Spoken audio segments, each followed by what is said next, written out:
Hello friends, എയ്സിൻ്റെ മറ്റൊരു വീഡിയോയിലേക്ക് ഏവർക്കും സ്വാഗതം.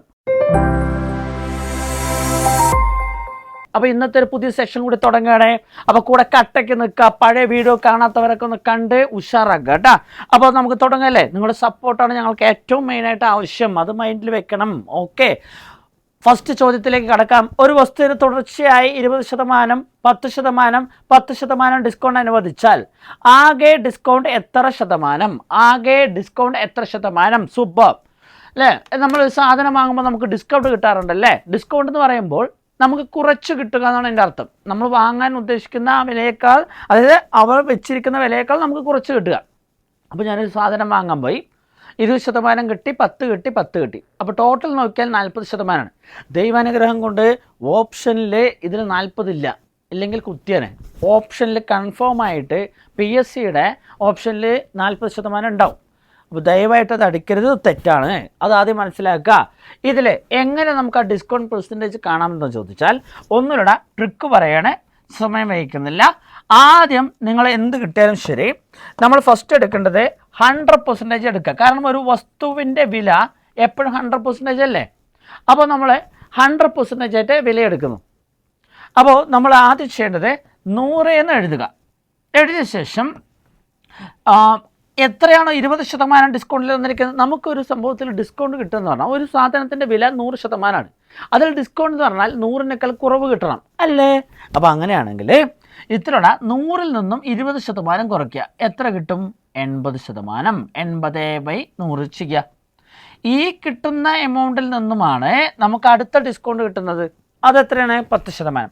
എത്ര ശതമാനം പറഞ്ഞാലും ശരി, 100-ൽ നിന്ന് കുറയ്ക്കുക എഴുതാം. ഇവിടെ നോക്കണം, 10% 100-ൽ നിന്ന് കുറച്ച് എത്രയായി? 90 പിന്നെയും ഒരു 10% കൊടുക്കാൻ പറഞ്ഞു. അപ്പോൾ 100-ൽ നിന്ന് പിന്നെയും 10 കുറയ്ക്ക്, എത്രയായി? 90 ഡിവൈഡഡ് ബൈ 100 ഇട്ട് കൊടുത്തു. ഇനി ആകെ ഒരു വലിയൊരു യുദ്ധം നടക്കാൻ പോവാണ്. വെട്ടിച്ചുരുക്കാനുണ്ടെങ്കിൽ വെട്ടിച്ചുരുക്കുക. ഈ 2 പൂജ്യത്തിന് ഇവരെ വെട്ടി, ഈ 2 പൂജ്യത്തിന് ഈ 2 പൂജ്യങ്ങളും വെട്ടി, ഈ ഒരു പൂജ്യത്തിന് ഈ പൂജ്യം വെട്ടി. ഇനി 8ഉം 10ഉം കൂടി വെട്ടിക്കൂടെ? വെട്ടാൻ തോന്നും, ദയവായി വെട്ടരുത്. ബിക്കോസ് വെട്ടിക്കഴിഞ്ഞാൽ പിന്നെ ഹരിക്കാൻ പോകുന്നുണ്ട് ആവശ്യം വരും. അപ്പോൾ ഇവിടെ ചെയ്യേണ്ട കാര്യം, മുകളിലുള്ളവന്മാരെ അങ്ങോട്ട് ഗുണിക്കുക. മുകളിലുള്ളവന്മാരെ തമ്മിൽ ഗുണിക്കുക. ഗുണിക്കുന്ന സമയത്ത് 9 × 9 81, 81 × 8 ചെയ്യുക. 8 ചെയ്യുന്ന സമയത്ത് 648 എന്ന് കിട്ടും, ഡിവൈഡഡ് ബൈ 10. എന്തുകൊണ്ടാണ് വെട്ടാതിരുന്നുള്ള ഐഡിയ നിങ്ങൾക്ക് വന്നിട്ടുണ്ടാവും. ബിക്കോസ് ഒരു ഭിന്നസംഖ്യയുടെ താഴെ 10, 100, 1000 വന്നാൽ നമുക്ക് ഡയറക്റ്റ് പോയിന്റ് ഇടാം. അങ്ങനെയാണെങ്കിൽ ഈ പോയിന്റ് താഴെ 10-ൽ എത്ര പൂജ്യം ഉണ്ട്? ഒരു പൂജ്യം ആണെങ്കിൽ ഒരു സ്ഥാനം പിന്നോട്ട് വന്ന് പോയിന്റ് ഇടുക.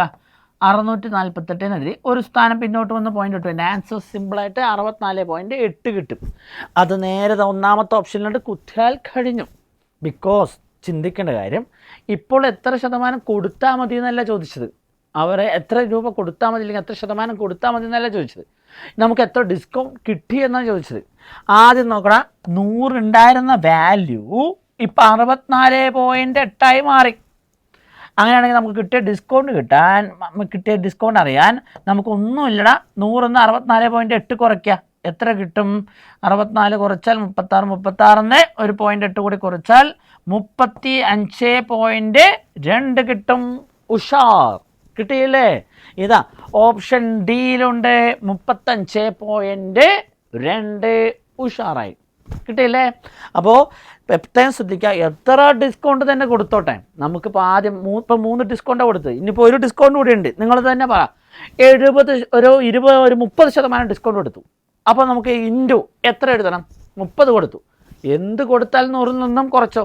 30 കൊടുത്താൽ 100-ൽ നിന്ന് 30 പോയാൽ 70 ഡിവൈഡഡ് ബൈ 100 കൊടുക്കുക, വെട്ടിച്ചുരുക്കുക, ആൻസറായി. ഓക്കെ, സെറ്റല്ലേ? ഓക്കെ, നെക്സ്റ്റ് ക്വസ്റ്റ്യനിൽ കയറാം കേട്ടോ. ഓക്കെ, മനസ്സിലാവുന്നുണ്ട് വിചാരിക്കുന്നു. വീഡിയോ എന്തെങ്കിലും ഡൗട്ട് ഉണ്ടെങ്കിൽ ഒന്നുകൂടി റിപ്പീറ്റ് അടിച്ച് കാണാം. ഓക്കെ, അപ്പോൾ നമുക്ക് നോക്കണം. നെക്സ്റ്റ് ക്വസ്റ്റ്യൻ സമാന്തര ശ്രേണി എന്നുള്ള ചാപ്റ്ററിൽ നിന്നുള്ളതാണ്. ക്വസ്റ്റ്യൻ എന്താണ്? 31, 35, 39 എന്ന സമാന്തര ശ്രേണിയുടെ ആദ്യ 20 പദങ്ങളുടെ തുകയും അടുത്ത 20 പദങ്ങളുടെ തുകയും തമ്മിലുള്ള വ്യത്യാസം എത്ര എന്നാണ് ചോദ്യം. ഇവിടെ പ്രത്യേകം ശ്രദ്ധിക്കുക. ഇപ്പോൾ സമാന്തര ശ്രേണി തുടങ്ങുന്നത് ആദ്യ പദം 31-ലാണല്ലേ. അതിനുശേഷം വ്യത്യാസം എത്ര വെച്ച് പോകുന്നുണ്ട്? 4 വെച്ച് പോകുന്നുണ്ട്. ഒരേ വ്യത്യാസത്തിൽ പൊതുവ്യത്യാസത്തിൽ പോകുന്ന ശ്രേണികളാണ് സമാന്തര ശ്രേണികൾ. അങ്ങനെ ഇരിക്കുന്ന സമയത്ത് ഇവിടെ ആദ്യ 20 പദങ്ങളുടെ തുക കാണണം. തുക കാണാനുള്ള ഫോർമുലയൊക്കെ അറിയാമല്ലോ. അടുത്ത 20 പദങ്ങളുടെ തുകയും കാണണം. കണ്ടിട്ട് വ്യത്യാസം കാണണം. വ്യത്യാസം കണ്ട് കഴിഞ്ഞ് വരുമ്പോഴേക്കും എക്സാം കഴിഞ്ഞ് ഏകദേശം എല്ലാവരും പോയിട്ടുണ്ടാകും.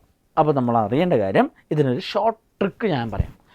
ഈ അടുത്ത കാലത്ത് അടക്കം ഈ ക്വസ്റ്റ്യൻ വന്നിട്ടുണ്ട്. അപ്പോൾ ഇതിൽ ഒരു പ്രത്യേകത ഉണ്ടാവും. ഇതിലൊരു പ്രത്യേകത എന്താണെന്ന് പറഞ്ഞാൽ ആദ്യ 20 പദങ്ങളുടെ തുകയും അടുത്ത 20 പദങ്ങളുടെ തുകയും, ഇല്ലെങ്കിൽ ആദ്യ 30 പദങ്ങളുടെ തുകയും അടുത്ത 30 പദങ്ങളുടെ തുകയും എന്നായിരിക്കും വാക്കുണ്ടാവുക.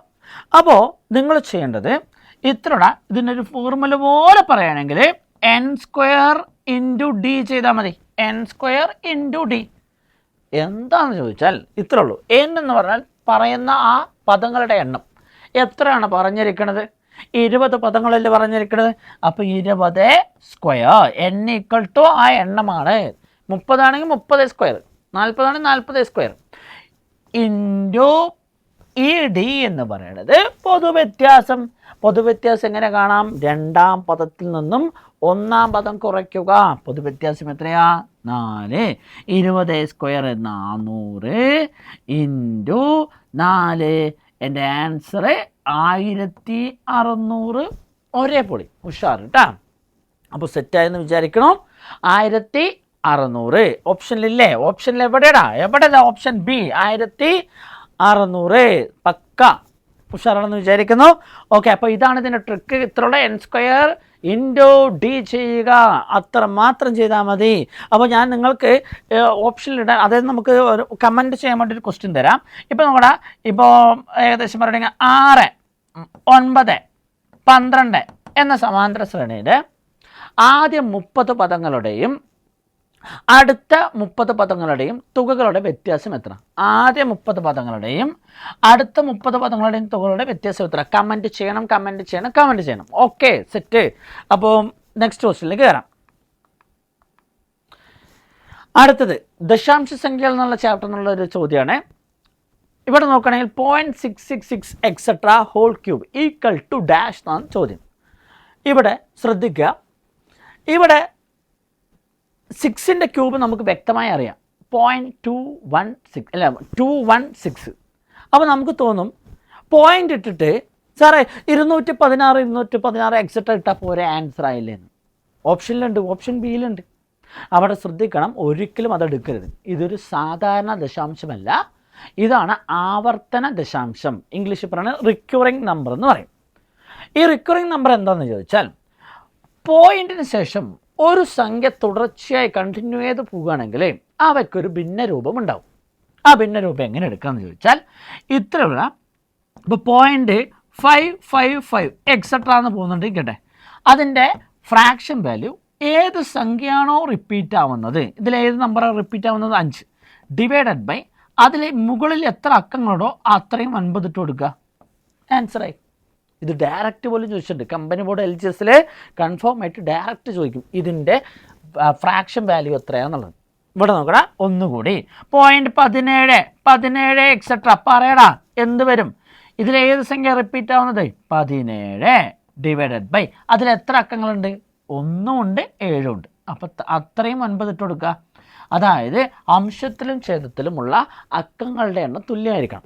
ഒന്നുകൂടി 215 എക്സെട്ര എന്താണ് വാല്യൂ വരിക? 215 ഡിവൈഡഡ് ബൈ എത്ര 9 വേണം? പറഞ്ഞോ, ഒന്നും നോക്കാനല്ല, 999. ഇതായിരിക്കും ഇതിൻ്റെ ഫ്രാക്ഷൻ വരും. ഈ ഐഡിയ ഉള്ളൊരു വ്യക്തിക്ക് ഇത് ചെയ്യാൻ വളരെ ഈസിയാണ്. ഇത്രയേ ഉള്ളൂ. ഇതൊന്ന് എഴുതിയെടുത്തെന്ന് വിചാരിക്കണോ. ഞാനൊന്ന് ജസ്റ്റ് ഒന്ന് അത് മായ്ച്ചു കളയുന്നുണ്ട്. ഇത്രയുള്ള ഈ തന്നിരിക്കുന്ന 6, ആ 0.66 എന്നുള്ള റിപ്പീറ്റ് അടിക്കുന്ന ആ ഒരു സംഖ്യയ്ക്ക് ഒരു ഫ്രാക്ഷൻ വാല്യൂ ഉണ്ടാവില്ലേ? എന്തായിരിക്കും ഫ്രാക്ഷൻ വാല്യൂ? ഫ്രാക്ഷൻ വാല്യൂ എന്ന് പറയുന്ന സമയത്ത് 6/9. ആ ഹോൾ ക്യൂബ് അതുപോലെ കൊടുക്കുക. നമുക്ക് എക്സ്പോണൻസ് എന്നുള്ള ചാപ്റ്ററിൽ ഒരു കാര്യം അറിയാം. ഇപ്പോൾ നമ്മുടെ കൃത്യങ്ക നിയമങ്ങൾ A/B ഹോൾ പവർ എം എന്ന് പറഞ്ഞാൽ ഈ പവറിലുള്ള സംഖ്യ രണ്ടുപേർക്കും അവകാശപ്പെട്ടാണ്. അപ്പോൾ A power M divide by B power M ആവും. ആ റൂൾ ഇതിൽ യൂസ് ചെയ്യണം. അപ്പോൾ 6³ ഡിവൈഡഡ് ബൈ 9³ എന്ന് വരും. അപ്പോൾ അത് കാണുകയാണെങ്കിൽ ഇപ്പോൾ 216 ഡിവൈഡ് ബൈ 729 എന്ന് വരും. ദയവായിട്ട് ഇത് ചെയ്യരുത്. ചെയ്താൽ തെറ്റുന്നല്ല, സമയമെടുക്കും. നമുക്കിവിടെ മനസ്സിലാക്കേണ്ട കാര്യം, ഇവിടെ എഴുതി കഷ്ടപ്പെട്ട് വെട്ടുന്നതിനേക്കാൾ നല്ലത് ഇവിടെ നിന്നേ വെട്ടിക്കൂടെ. വെട്ടി എത്ര കിട്ടൂടാ? ഇവിടെ 2 കിട്ടി, ഇവിടെ എത്ര കിട്ടും? 3 കിട്ടും. 2³ എത്രയാണ്? 8. 3³ പറഞ്ഞോ എത്രയാണ്? 27. എൻ്റെ ആൻസർ ഉഷാറ്. എത്രയാണ്? എവിടെ ഏതാ? ഓപ്ഷൻ എയിലുണ്ട്. ഒന്നും നോക്കാനില്ല. 8 ഡിവൈഡഡ് ബൈ 27. പൊളിയല്ലേ? അപ്പോൾ റിക്കറിങ് നമ്പറിനെ കുറിച്ച് മനസ്സിലാക്കുക. ഒരു പോയിന്റ് ശേഷം ഒരു സംഖ്യ റിപ്പീറ്റ് അടിച്ച് പോവുകയാണെങ്കിൽ അവയ്ക്കൊരു ഭിന്നസംഖ്യ രൂപം ഉണ്ടാവും. ആ ഭിന്നസംഖ്യ രൂപത്തിലേക്ക് മാറ്റിയ ശേഷം അവയെ വെട്ടിച്ചുരുക്കാനുണ്ടെങ്കിൽ വെട്ടിച്ചുരുക്കി അതിൻ്റെ ക്യൂബ് എടുത്തു, ആൻസറായി. സെറ്റ്. ഓക്കെ, നെക്സ്റ്റ് ക്വസ്റ്റ്യനിൽ കയറാം. Okay, S coding and decoding എന്നുള്ള ചാപ്റ്റർ എന്നുള്ളത്. നമുക്ക് കോഡിങ് ആൻഡ് ഡീകോഡിങ് കുറേ പിള്ളേർ ചിലപ്പോൾ സിമ്പിളായിട്ട് കാണാറുണ്ട്. എപ്പോഴും ഒരുപോലെ ആയിരിക്കില്ല. പല കോഡിങ് ആൻഡ് ഡീകോഡിങ്ങിലും അവരത് വിട്ടിട്ട് വരുമ്പോൾ ഒരു സങ്കടം ഞാൻ കണ്ടിട്ടുണ്ട്. അപ്പോൾ ആദ്യം ഇത് മനസ്സിലാക്കുക. ഒരു ചാപ്റ്റർ മാത്സിൽ സിമ്പിളായി കാണരുത്. നമ്മളതിന് ഹാർഡ് വർക്ക്, അതായത് സ്മാർട്ട് വർക്കായിട്ട് തന്നെ അത് ചെയ്ത് പഠിച്ചേ പറ്റുള്ളൂ. അപ്പോൾ ഒരു കോഡ് ഭാഷയിൽ മാത്സ് എന്ന വാക്കിനെ 7 എന്ന് എഴുതിയിരിക്കുന്നു. എന്നാൽ ബ്രെയിൻ എന്ന വാക്കിനെ എങ്ങനെ എഴുതാം എന്നാണ് ചോദിച്ചിരിക്കുന്നത്. അപ്പോൾ ഞാൻ നിങ്ങളോട് ഫസ്റ്റ് തന്നെ പറയുകയാണ്, ഇപ്പോൾ മാത്സ് എന്നുള്ള വാക്കിന് ഒരു 5 or 6 ഡിജിറ്റുള്ള, അതേപോലെ തന്നെ അതിലെ അക്ഷരങ്ങളുടെ എണ്ണത്തിന് തന്നെ അവിടെ ഡിജിറ്റോ അല്ലെങ്കിൽ അതിനേക്കാൾ കുറച്ച് കൂടുതലുള്ള ഡിജിറ്റോ ഉണ്ടെങ്കിൽ അതിൻ്റെ വാല്യൂസ് അവിടെ ഇട്ട് കൊടുത്ത് അത് എന്തെങ്കിലും ചെയ്തതായിരിക്കാം. പക്ഷേ ഇതിലുള്ള വാല്യൂ സിമ്പിൾ ഒരു 7 മാത്രമേ ഉള്ളൂ. അപ്പോൾ അതെങ്ങനെ 7 ആക്കാമെന്ന് ചോദിച്ചാൽ ഇത്രയുള്ള മാത്സ് എന്ന വാക്കിൽ ഈ അക്ഷരങ്ങളുടെ വാല്യൂ ഇട്ട് കൊടുക്കുക. 13. എയുടെ വാല്യൂ എത്ര? 1. ടിയുടെ വാല്യൂ T20 20. എച്ച് എന്ന് പറയുമ്പോൾ അതിൻ്റെ വാല്യൂ ഹൈറ്റ് 8. എസ് എന്ന് പറയുമ്പോൾ അതിൻ്റെ വാല്യൂ 19. ഈ വാല്യൂസിനെ എന്തെങ്കിലും ചെയ്തിട്ട് ആ രൂപത്തിൽ എഴുതിയതായിരിക്കും 7. അപ്പോൾ അതിനൊന്ന് കാണാൻ വേണ്ടി ഞാൻ ഈ വാല്യൂസിനൊന്ന് ജസ്റ്റ് ആഡ് ചെയ്തു. 1 20 8 19. ഇതിൽ 9 1 10 18 18 3 21. ബാക്കി ശിഷ്ടം 2. ഇവിടെ 2 2 4 4 1 5 5 1 6. ഇതാ 6 + 1. ഈ കിട്ടിയ 61ൻ്റെ തുകയെ ഒന്ന് കൂട്ടി നോക്കി, കിട്ടിയ 7. അപ്പോൾ ഇത്രയേ ഉള്ളൂ. കുറേ പിള്ളേർ നമ്മൾക്കിപ്പോൾ ഈ 61 വരെ ചിലപ്പോൾ എത്തിക്കും. അതിന് ശേഷം ചിന്തിക്കില്ല ഇത് എങ്ങനെ 6 ആക്കാം അല്ലെങ്കിൽ 7 ആക്കാം എന്നുള്ള ലെവലിൽ ചിന്തിക്കും. ഡിവൈഡ് ചെയ്ത് നോക്കും, ഇൻറ്റു ചെയ്ത് നോക്കും, പല രീതിക്ക് നോക്കിയും അതെങ്ങനെയും കിട്ടാൻ വഴിയുണ്ടോ നോക്കും. പക്ഷെ അതല്ലടാ, ആ കിട്ടിയ തുകയുടെ തുക പിന്നെയും എടുത്തു, അതായത് അക്കങ്ങളുടെ തുക എടുത്തു, 7 കിട്ടി. ഇതേ മെത്തേഡിൽ അവിടെ ചെയ്യാൻ പറ്റുന്നുണ്ടോ നോക്കാം. ബ്രെയിൻ്റെ വാല്യൂസ്, അതായത് അക്ഷരങ്ങളുടെ വാല്യൂസ് ഒന്ന് പറഞ്ഞു നോക്കടാ. ബിയുടെ വാല്യൂ 2. R എന്ന് പറഞ്ഞാൽ 18. എ എന്ന് പറഞ്ഞാൽ ഒന്നാമത്തെ അക്ഷരം അല്ലേ? അങ്ങനെയാണെങ്കിൽ I എന്ന് പറയുമ്പോൾ I9. ഓക്കെ. അടുത്തത് N പറയുമ്പോൾ 14 14. ഈ വാല്യൂസ് ഒന്ന് ആഡ് ചെയ്ത് നോക്ക്. 2 18 1 9 14 ഇട്ട് കൊടുത്തു. 9 1 10 8 2 10 4 എത്ര? 24. ബാക്കി ശിഷ്ടം 2 2 1 3 3 1 4 44 എന്ന് കിട്ടി. ഈ തുകയൊന്ന് കൂട്ടി നോക്കടാ. എത്ര കിട്ടി? 8 എന്ന് കിട്ടി. ഓപ്ഷനിലുണ്ടോ നോക്ക്. ഉറപ്പിച്ചു. ഒന്നും നോക്കാനില്ല. Option B 8. ഓക്കെ അല്ലേ? സെറ്റല്ലേ? അപ്പോൾ അതാണ് പറഞ്ഞത്. ചിലപ്പോൾ ചില കോഡിങ് ഡീകോഡിങ് എല്ലാവരും സിമ്പിൾ എന്ന് വിചാരിക്കും. എല്ലാ കാലത്തും സിമ്പിൾ ആവില്ല. പല മെത്തേഡുകളും പഠിച്ചിട്ട് പോയാലേ ഈ എക്സാം എന്ന യുദ്ധത്തിൽ നമുക്ക് വിജയിക്കാൻ പറ്റുള്ളൂ. അത് ഓർത്ത് വെക്കുക. അപ്പോൾ നെക്സ്റ്റ് ക്വസ്റ്റ്യനിൽ കയറല്ലേ? ഓക്കെ. അപ്പോൾ അങ്ങനെയാണെങ്കിൽ നെക്സ്റ്റ് ക്വസ്റ്റ്യൻ സൂപ്പർ ക്വസ്റ്റ്യനാണ്. ഇവിടെ ശ്രദ്ധിക്കുക. നമ്പർ സിസ്റ്റം എന്നുള്ള ചോദ്യമാണ്. എത്ര അവസാനിക്കുന്ന പൂജ്യങ്ങളാണ് 1 × 2 × 3 × 4 എക്സെട്ര × 200 വരെ ഗുണിക്കണം? 200-ൽ ഉള്ളതെന്നാണ് ചോദ്യം. അതായത് ഇത് മുഴുവൻ ഗുണിച്ചാൽ കിട്ടുന്ന ഉത്തരത്തിൽ എത്ര പൂജ്യങ്ങളുണ്ടെന്നാണ് ചോദ്യം. ഇത് ഗുണിച്ചു കഴിഞ്ഞ് വരുമ്പോഴേക്ക് റിട്ടയർമെൻറ്റ് പ്രായം കഴിഞ്ഞ് നമ്മുടെ വാർദ്ധക്യ കാലഘട്ടം കഴിയും. കാരണം അത്രയും ഗുണിക്കാനുണ്ട്. അപ്പോൾ നിങ്ങളത് മനസ്സിലാക്കേണ്ടത് ഇവിടെ എന്തോ ഒരു ട്രിക്കുണ്ട്, അത് നിങ്ങൾക്കറിയോ എന്നാണ് നോക്കുന്നത്. അവിടെ നോക്കടാ, ഇപ്പോൾ 0 വരാനുള്ള ഒരു കണ്ടീഷൻ, ഒരു ഉത്തരത്തിലൊരു 0 വരണമെങ്കിൽ ഒരു കണ്ടീഷൻ എന്തെന്ന് പറഞ്ഞാൽ, ഇപ്പോൾ ഞാൻ പറയുകയാണെങ്കിൽ 4 × 5 ചെയ്താൽ നമുക്ക് അവിടെ 20 കിട്ടും അല്ലേ? അതിലൊരു 0 വന്നില്ലേ? ഇപ്പോൾ 14 × 5 ചെയ്താലും അതിലൊരു 0 വരില്ല. കാരണം എന്താണെന്ന് പറഞ്ഞാൽ ഇപ്പോൾ 144 × 5 ആണെങ്കിലും അവിടെ ഒരു 0 ഉണ്ട്. ബിക്കോസ് എന്തുകൊണ്ടാണെന്ന് വെച്ചാൽ ഒറ്റയുടെ സ്ഥാനത്ത് ഒരു ഇരട്ടയും 5 തമ്മിൽ മൾട്ടിപ്ലൈ ചെയ്ത് കഴിഞ്ഞാൽ, ഒരു ഇരട്ട സംഖ്യയും ഒരു 5 തമ്മിൽ മൾട്ടിപ്ലൈ ചെയ്താൽ അവിടെ ഒരു 0 വരും അല്ലേ? അപ്പോൾ നമ്മൾ ആ മെത്തേഡ് ഇവിടെ യൂസ് ചെയ്യണം. നിങ്ങൾ ചെയ്യേണ്ട കാര്യം, ഇതിന് ട്രിക്ക് എന്താണെന്ന് പറഞ്ഞാൽ, ആ അവസാനിക്കുന്ന 200നെ പുറത്തെടുക്കുക. എത്ര ഇപ്പോൾ 1000 തന്നാലും ശരി, 1000ന് പുറത്തെടുക്കുക. എടുത്ത ശേഷം ഇതിൽ എത്ര 5കളുണ്ടെന്നുള്ളതാണ് നമ്മൾ നോക്കുന്നത്. അപ്പോൾ 200 / 5 ചെയ്യുക. ഹരിക്കേണ്ടത് 5 കൊണ്ട് 5 കൊണ്ട് 5 കൊണ്ട് മാത്രം. 200നെ 5 കൊണ്ട് ഹരിച്ചപ്പോൾ എനിക്ക് ഉത്തരം കിട്ടി 40. ഇപ്പോൾ 1000 ആണെങ്കിൽ 1000ന് 5 കൊണ്ട് ഹരിക്കുക. അവസാനിക്കുന്നത് 700 ആണെങ്കിൽ 700ന് 5 കൊണ്ട് ഹരിക്കുക. എത്രയാണോ ആ ഉത്തരം എടുത്തെഴി. അവസാനിച്ചിട്ടില്ല, കഥ തുടങ്ങാണ്. എങ്ങനെയാണെന്ന് ചോദിച്ചാൽ, ഈ കിട്ടിയ ഉത്തരത്തിനെ വീണ്ടും ഈ 5 കൊണ്ട് ഹരിക്കണം. വീണ്ടും ഹരിച്ചു, എനിക്ക് എത്ര കിട്ടി? 8 കിട്ടി. ഇത് അവസാനിക്കുന്നില്ല. എവിടെയാണ് അവസാനിക്കുന്നത് ചോദിച്ചാൽ, ഈ 5നേക്കാൾ ചെറിയ സംഖ്യ വരുന്നത് വരെ ചെയ്യണം. അത് എപ്പോൾ വരുന്ന അപ്പോൾ സ്റ്റോപ്പ് ചെയ്തു. നോക്കിക്കോ, 8 കിട്ടി. ഈ 8നെ വീണ്ടും 5 കൊണ്ട് ഹരിക്കണം. ഹരിച്ചപ്പോൾ എനിക്ക് എത്ര കിട്ടി? 1 കിട്ടി. ഇനി 1നെ 5 കൊണ്ട് ഹരിക്കാൻ പറ്റുമോ? ഇല്ല. അപ്പോൾ അതോടെ സ്റ്റോപ്പ് ചെയ്യുക. സ്റ്റോപ്പ് ചെയ്തിട്ട് ഈ എന്താണോ ഉത്തരങ്ങൾ കിട്ടിയത് അതിനെ അങ്ങോട്ട് ആഡ് ചെയ്യുക. 40 + 8 + 1 എത്ര പേരോടാ? 48 1 49 പൂജ്യങ്ങൾ. നീ ഇരുന്ന് ഗുണിച്ച് കാൽക്കുലേറ്റർ ചെയ്ത് നോക്കിയോ. അതിൻ്റെ ആൻസർ വരികയാണെങ്കിൽ 49 പൂജ്യങ്ങൾ ഉണ്ടാവും. സംഖ്യ ഏതോ വലിയ സംഖ്യ ആയിരിക്കും, പക്ഷേ അതിൽ ഉറപ്പായി 49 പൂജ്യങ്ങൾ ഉണ്ടാവും. അപ്പോൾ ആൻസർ 49. ഈ വട്ടം ഓപ്ഷൻ ഡി 49. ഓക്കെ അല്ലേ? ഇത് തന്നെ നോക്കടാ. ഇപ്പോൾ അവസാനിക്കുന്നത് ഒരു 100 ഇരിക്കട്ടെ. അപ്പോൾ അതെങ്ങനെ എടുക്കും? 100 / 5 ചെയ്യാം, 20 കിട്ടും. 20നെ പിന്നെയും വീണ്ടും 5 കൊണ്ട് ചെയ്യുക, 4 കിട്ടും. ഇനി 4 ഹരിക്കാൻ പറ്റില്ല, നിർത്തുക. സ്റ്റോപ്പ് ചെയ്തിട്ട് 20 + 4 ആയിരിക്കും ആൻസർ. അപ്പോൾ ഒരു ചോദ്യം ഞാൻ നിങ്ങൾക്ക് വേണ്ടി തരും, നിങ്ങളത് കമൻറ്റ് ചെയ്യണം. എന്താണെന്ന് ചോദിച്ചാൽ 1 × 2 × 3 എക്സെട്ര × 300 ഇത് കുടിച്ചാൽ കിട്ടുന്ന ഉത്തരത്തിൽ എത്ര പൂജ്യങ്ങളുണ്ടെന്ന് കമൻറ്റ് ചെയ്യണം. കമൻറ്റ് ചെയ്യില്ലേ? നിങ്ങൾക്ക് വേണ്ടിയിട്ടാണ് ഇത്ര വീഡിയോസ് ചെയ്യുന്നത്. നിങ്ങൾ സപ്പോർട്ട് ചെയ്യണം, ഉഷാറാക്കി തരണം. അപ്പോൾ ഇതിൻ്റെ ഉത്തരം, ഈ കിട്ടുന്ന ഉത്തരത്തിൽ എത്ര പൂജ്യങ്ങളുണ്ടെന്നുള്ളത് കമൻറ്റ് ചെയ്യാം.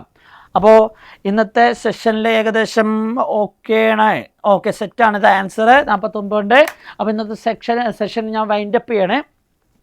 അപ്പോൾ ഈ വീഡിയോസൊക്കെ എല്ലാവരും കാണാൻ സപ്പോർട്ട് ചെയ്യുക. ഇനിയും എയ്സിൽ ഒരുപാട് വീഡിയോസ് വരാനുണ്ട്. എല്ലാ സബ്ജക്റ്റിൽ നിന്ന് വരുന്നുണ്ട്. എല്ലാവരും കട്ടയ്ക്ക് നിൽക്കുക. 2027 അടുത്ത ന്യൂ ഇയർ ആഘോഷിക്കുമ്പോൾ ലിസ്റ്റിൽ കയറിയിരിക്കുന്നുള്ളൊരു വാശിയോടെ പഠിക്കുക. അപ്പോൾ ഇന്നത്തെ സെഷൻ നിർത്തുകയാണ്. അപ്പോൾ നന്നായി പഠിക്കുക. All the best guys. Bye ഡാ.